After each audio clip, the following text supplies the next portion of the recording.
Assalamualaikum, salam sejahtera. Hiruk pikuk kekhalifahan di Indonesia ini, saya ingin menarik dulu mundur ke belakang. Sejarah panjang kekhalifahan yang kita lihat sudah terjadi, di situ telah melahirkan banyak pertikaian dan peperangan sesama muslim. Kalau mau ditelusuri, konflik ini terjadi cuma satu, hanya karena ambisi kekuasaan. Setelah ketiadaan Nabi, terjadilah ini, konflik perebutan khalifah. Saat juga waktu Khalifah Abu Bakar terjadilah konflik di dalamnya itu perebutan kekuasaan antara kaum Muhajirin dan Ansor. Terjadilah keributan lagi, digantikan oleh Sayyidina Umar. Dan terjadilah konflik sesama umat Islam. Ada yang tidak ingin menyerahkan harta zakat kepada Sayyidina Umar, ada yang tidak. Akhirnya Sayyidina Umar pun juga dibunuh oleh umat Islam. Diganti oleh dengan Sayyidina Utsman. Juga berakhir dibunuh oleh umat Islam. Begitupun juga Sayyidina Ali. Berakhir juga dibunuh oleh seorang Islam. Bahkan yang membunuhnya ini seorang ahli ibadah, hafal Quran, yang dikenal sebagai Ibnu Muljam dari kaum Khawarij. Nah, dari sinilah kaum Khawarij ini yang selalu mengkobarkan tentang khalifah menurut Islamnya dia. Sampai dia juga melawan Ali bin Abi Thalib. Jadi, teriakan kaum Khawarij ini mengatasnamakan Al-Quran, mengatasnamakan Islam. Katanya Ali bin Abi Thalib, apa yang diucapkan itu benar, tapi dengan maksud batil untuk kekuasaan kelompoknya saja. Kita kalau mau melihat kepimpinan ilahi, kepimpinan Islam yang suci itu, kalau kita lihat dalam Al-Quran itu, semua kepimpinan ilahi itu, kerasulan itu ditunjuk oleh Allah Subhanahu wa Ta'ala. Tentunya diwahyukan kerasulan. Ada lagi setelah kerasulan, ada lagi imamah, yaitu kepemimpinan setelah Rasul. Nah, di situ kalau kita lihat di dalam Al-Quran itu ada yang mengatakan ada pemimpin setelah kerasulan itu yang dikasih isyarat di situ mereka yang sedang sholat memberikan sedekah cincin. Ada riwayat mengatakan pengganti setelah Rasul itu adalah sesuai dengan ayat itu, asbabun nuzulnya ditunjuk kepada Ali bin Abi Thalib. Tapi kenyataannya terjadilah kekhalifahan. Jadi selain ditunjuk oleh Allah itu berarti yang ditunjuk oleh manusia itu tidak mewakili kepimpinan ilahi. Tidak mewakili otoritas kesucian ilahi atau Islam yang sesuai kehendak Tuhan. Jadi anggap aja mereka sebagai kepimpinan suatu tempat yang dipilih oleh masyarakat. Dari sini kita lihat dari berakhirnya 4 khalifah ini, terjadilah Khalifah Muawiyah. Sama-sama juga bengis. Sejarahnya penuh darah-darah. Yang dibantai pun juga umat Islam. Bahkan keluarga Nabi sendiri. Semua dibantai. Ada satu kisah tragis yang itu dikenang oleh seluruh manusia. Tidak hanya Muslim. Itu tragedi Karbala. Itu di dalam kekhalifahannya Yazid bin Muawiyah. Si manusia bengis. Semoga Allah melaknatnya. Kenapa saya katakan gitu?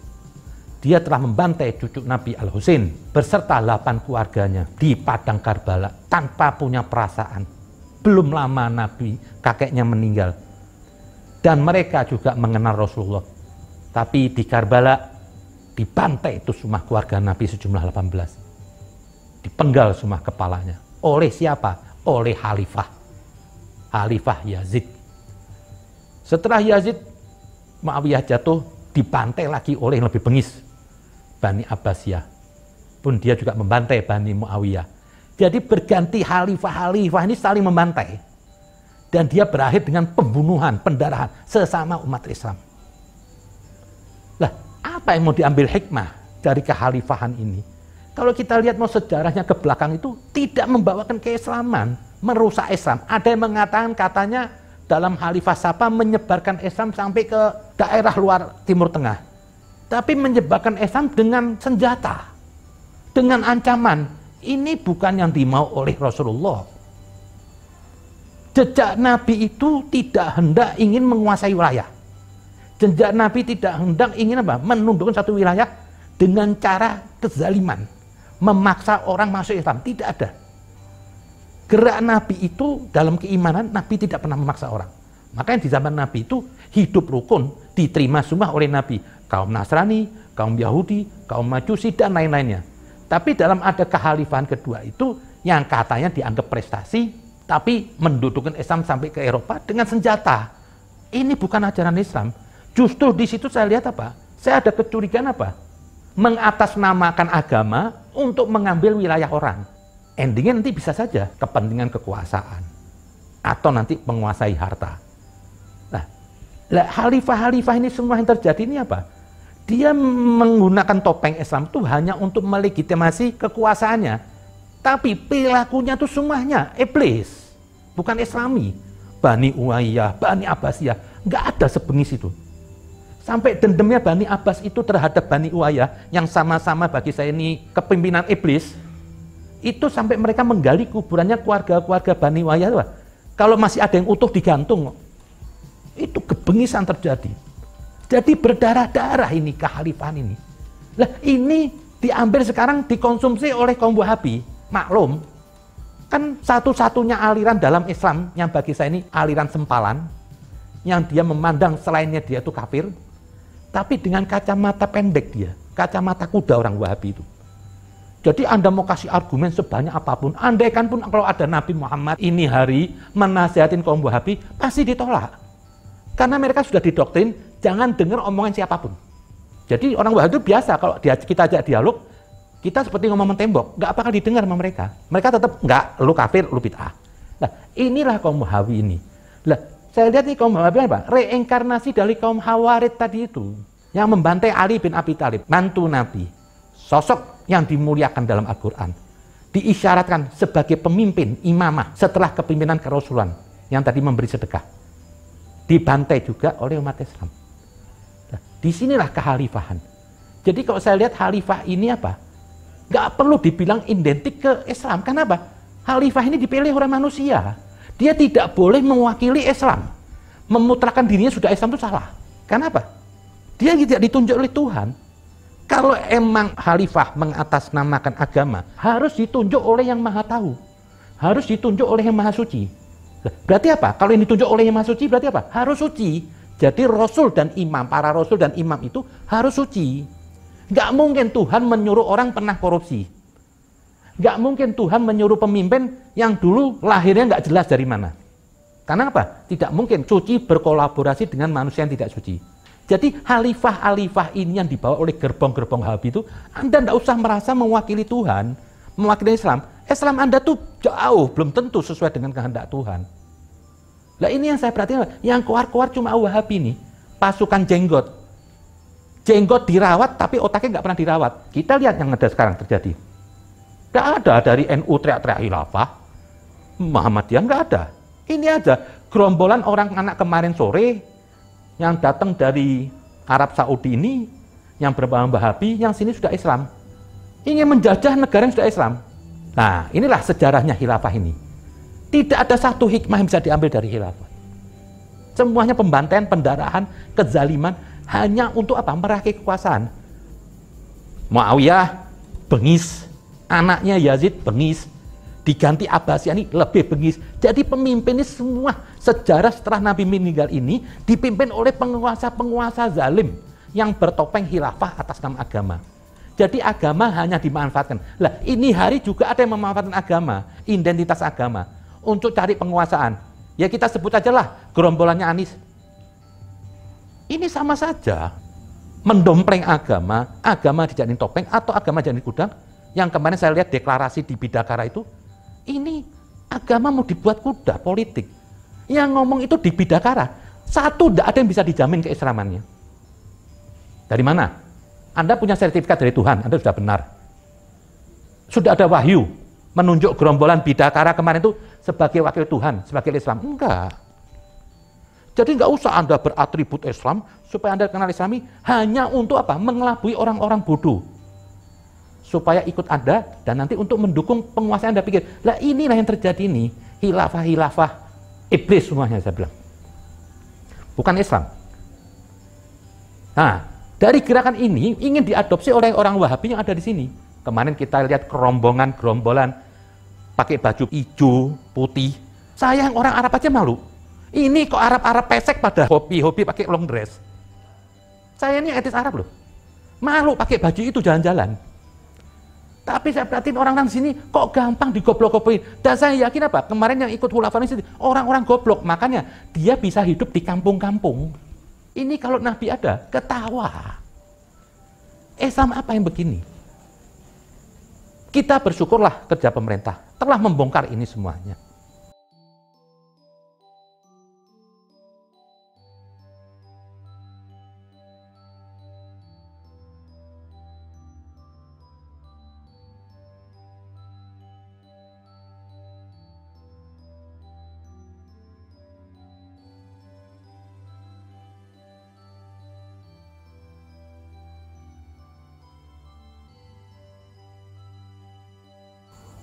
Terus keluar nih tiap hari kebusuhan-kebusuhan mereka. Bayangkan, mereka bisa sampai punya cabang 30 lebih.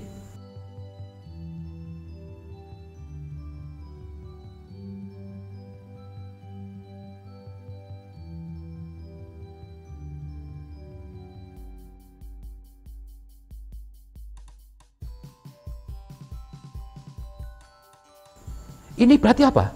Ada kekuatan besar di belakangnya. Nggak mungkin kalau cuma begini-begini aja nih. Kemarin saya lihat rombongan, saya lihat tampangnya semua orang awam. Dari mana duit? Dibukalah oleh polisi. Saya kagum dengan kerja polisi kemarin. Cukup dipermalukan, dikurang ajarkan oleh bangsa sendiri. Bayang aja, seorang polisi punya tugas menyidak ke satu tempat di Lampung. Tapi disambut oleh katanya orang-orang sok Islam dengan kasar. Dicaci maki. Polisi punya hak di sini. Kalau Anda tidak mau diatur oleh Indonesia, monggo keluar ke Arab, bikin khilafah sana. Atau cari padang pasir di mana lah. Anda main-main onta di sana, tidak apa-apa. Ini negara sudah punya daulat, punya aturan. Polisi saya lihat diusir, dicaci maki. Tapi saya lihat apa? Sabar sekali polisi. Salut tuh yang dari Jakarta tuh sabar, direksi apa? Kombes Hengki itu. Dengan sabar, tidak ada perlawanan. Kalau ini zaman baru, nggak pulang Anda, KTP aja yang tinggal. Ditumis Anda sama orang Orde Baru dulu, zaman Pak Harto. Belum mikir, sudah ditangkap. Ini kemarin memang kita sedikit kecolongan. Karena apa? Ini saya lihat di era Jokowi ini, dia dapat peninggalan busuk dari pemerintah sebelumnya. Pemerintah sebelumnya tidak melihat itu. Ada gerakan khilafah. Akhirnya apa? Ketemu dari gerak polisi ini. Ditemukan ada uang 2 miliar. Bayangan aja. Kalau di lacinya aja 2 miliar, berarti dia punya banker ini mungkin. Kalau mungkin nggak di rekening, saya yakin mereka punya banker duit besar. Kenapa? Mereka ini bekerja dengan duit. Ini kerja polisi saya dukung kemarin. Tapi jujur aja, tolong jangan berhenti di sini. Tangkepin semuanya. Pokoknya siapa yang kurang ajar tangkepin. Assalamualaikum warahmatullahi wabarakatuh, sahabat semua. Di belakang saya adalah orang-orang hebat, mahasiswa dari seluruh Sumatera, mulai dari Aceh sampai ke Lampung. Kami siap menegakkan khilafah. Kami siap menegakkan khilafah. Khilafah. Khilafah. Khilafah. Khilafah. Khilafah. Khilafah. Khilafah. Allahu Akbar. Siapa yang menolak Pancasila tangkepin. Kalau siapa yang bilang masih mau bicara Islam di negeri Indonesia ini, tangkepin. Karena kita Pancasila. Mau agamanya apapun, mau sorbannya segede apapun, mau ulama segede apapun. Kalau emang dia menolak Pancasila, libas rakyat bersama polisi. Jangan toleransi lah gini. Nah, berita dari MUI mengatakan ada indikasi, ada dana dari transnasional, dari luar negeri, yang mendanai gerakan khilafah-khilafah ini. Yang diindikasi dari Malaysia, dari Amerika dan Arab. Kenapa Amerika kok juga mau mendanai? Karena ini kepentingan dia, kudanya Amerika. Anda kan semua sudah tahu, bukan rahasia umum. ISIS dan kelompok Wahabi itu dimanfaatkan oleh Amerika untuk menjajah daerah-daerah yang mayoritas Muslim yang tidak mau tunduk kepada Amerika. Mereka kirimlah ini gerakan Wahabi ISIS diadu domba. Seperti kejadian di Irak, di Suriah. Kenapa ISIS tidak ada di Arab Saudi? Tidak ada bom-boman? Kenapa? Arab Saudi itu heldernya Amerika. Mau Wahabi kenapa bisa hidup di sini semua? Karena dananya besar. Nah, disinilah bahaya mereka. Jadi waspada terhadap negeri ini. Khilafah ini bukan ajaran Islam. Tidak boleh mengatakan khilafah mengklaim sebagai atas nama Islam. Kalau khilafah yang dimaksud yang sebenarnya itu kepimpinan ilahi, tidak ada dalam Al-Quran itu kepimpinan ilahi, pemilihan Rasul itu ditunjuk oleh orang. Tidak ada. Rasul ditunjuk orang. Semua ditunjuk oleh Allah. Satu perintah. Kenapa? Yang bisa tahu orang suci, yang bisa tahu ini orang baik, ya Maha Suci. Kalau besok ada pemilihan khilafah, pasti dia akan milih HTI. Setelah HTI masuk jadi khalifah, inilah digorok-gorokin ini. Ahmadiyah, NU, semua akan dibantai pelan-pelan. Baru non-muslim. Kita lihat kejadiannya. Semua muslim bersandar mengklaim kepada Al-Quran. Mengklaim nabinya cuma satu, Nabi Muhammad. Tapi menurut riwayat terpecah aliran 72 golongan. Nah terus siapa yang tahu dari 72 ini yang bisa mewakili kesucian Islam? Nggak ada. Kebenaran hakiki, kesempurnaan Islam hanya ada di sisi Tuhan. Tidak ada satupun orang di sini yang bisa mengklaim Islamnya dia sesuai dengan Islamnya Nabi Muhammad 100% dan Islamnya Tuhan. Itu aja. Terima kasih. Assalamualaikum.